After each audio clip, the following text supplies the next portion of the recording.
DMHub has a sophisticated system for character sheets and automation. Today we're going to show you how you can customize many aspects of this in DMHub. The linchpin of all this is the compendium.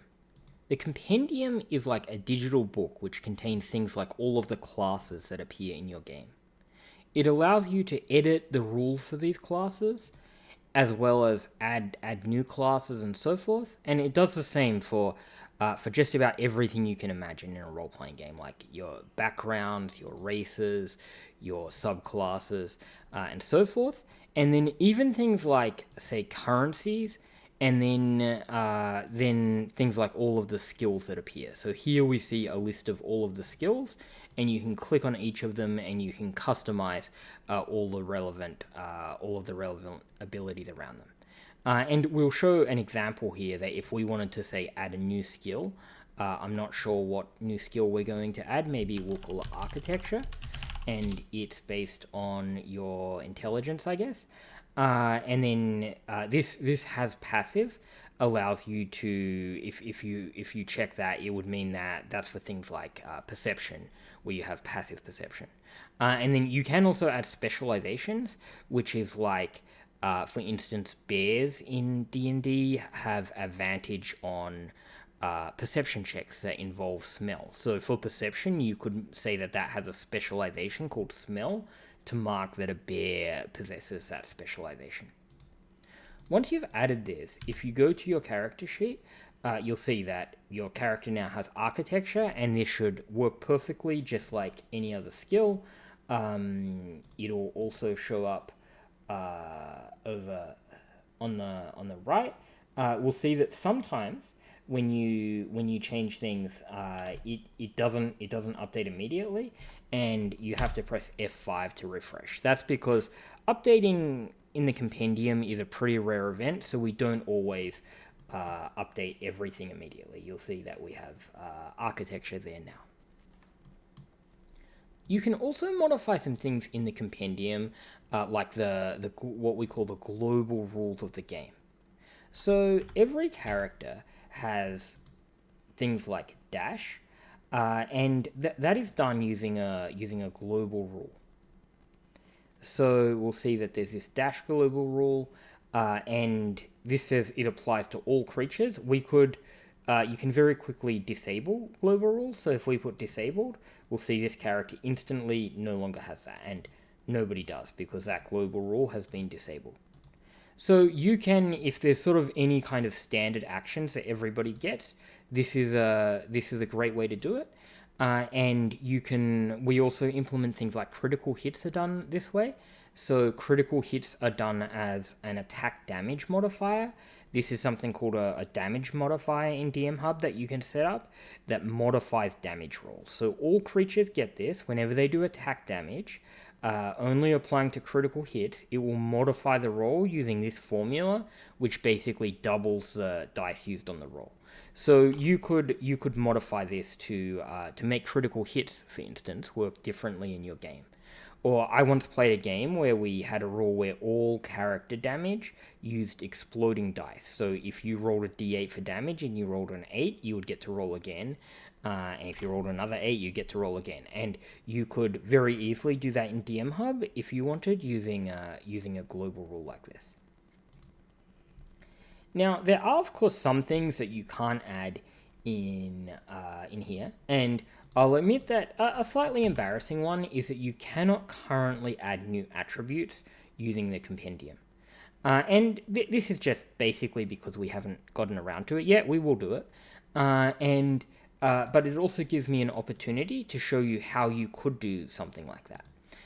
And so to add something like that we don't really have in the compendium, you basically have to add your own code mod to do it.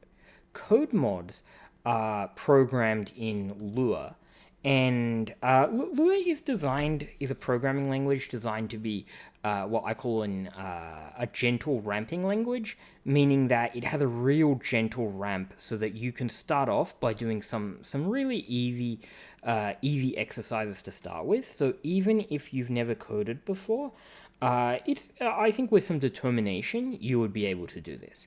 So I've just added my own new mod all of these mods you'll see are kind of locked because the account I'm in doesn't own them. So for you, everything will be locked except for your new mod that you've created. So you can view the other mods, you can view everything standard in DMHub, but you probably wouldn't want to modify them. There is a way that you can modify them if you're really determined. We do this as a safety mechanism because you probably don't want to modify the standard DMHub things. So once you've created your mod, you want to check it out. You can rename it if you want. And it has this one file, and you'll want to press edit to start editing the file. And it will open the file in a code editor. Now, if you don't have a editor on your system, Windows may say, like, what program do you want to use to open this file? Now, any text editor will do. You can use Notepad in a pinch. However, I don't really recommend Notepad. It's not that great. There is sort of an improved version of Notepad called Notepad++, which is free. Or I use Visual Studio Code, which is also free. And you can just download whatever editor you want, and as long as it can edit text, it will be completely fine. So if we want to add a new attribute, what we actually want to do is we want to refer to, in game rules, you want to go to base attributes. And you can edit this file, and it contains all this code to register different attributes. And what we're actually going to do is we're going to copy the contents of the file, and we are going to paste all of the contents into our new file. And these new contents in our mod, they're basically going to override what the basic attributes set up. So even if you've never coded before, you should be able to pretty easily recognize what's going on here, that this is just registering all the attributes that are available. So this is registering strength. It just gives it an ID and a description. It also just gives it an order, which is just the order it appears in the list. So higher number later in the list. So you can see all the standard attributes, and then we register some saving throws as well. D&D has strength. Every attribute has a corresponding saving throw in standard rules, but some game systems don't do that. For instance, in Pathfinder, it's fortitude, and will, and something else, I forget. So as an example, I'm going to show you that if you wanted to say register a honor, and gosh, I have a very intelligent code editor which guessed at that, and so you'll see that I just add this code. You could also just copy and paste whatever you want to do, and I save this file. And then as soon as I go back to DMHub, it may take a moment to load, but my character should now have honor. Now she doesn't, and that's because I need to press F5.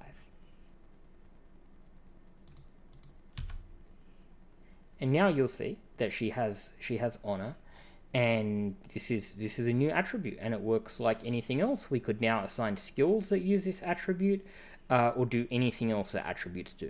I did not add a saving throw, so there's no saving throw for honor, but you could add one too.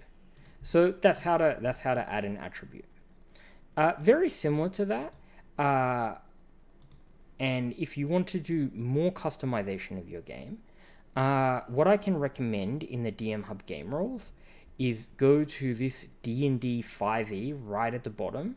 This is our summary of all the D&D 5e rules. And if you browse through this file, you should see a wealth of very basic stuff that you'll probably recognize.